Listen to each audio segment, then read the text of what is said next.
how to add LinkedIn to Microsoft Authenticator. So if you want to add LinkedIn to your Microsoft Authenticator, then what you need to do is first you need to open up your Microsoft Authenticator application. After that, you need to go and accept and continue and make sure to log into your account. Now once you've logged in, you need to just go with add account and add your Microsoft account or sign into your Microsoft account. Now if you want to add LinkedIn, then you just need to simply go with the plus which is on the top right and tap on other account and go with while using the application.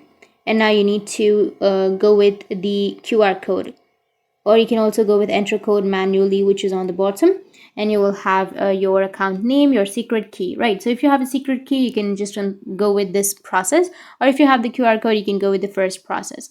So enter the account name, which is LinkedIn, and then enter the secret key and then go with finish. Once you go with finish, then your Microsoft Authenticator or your LinkedIn will be added. So that's it, and if you have any questions, feel free to comment below.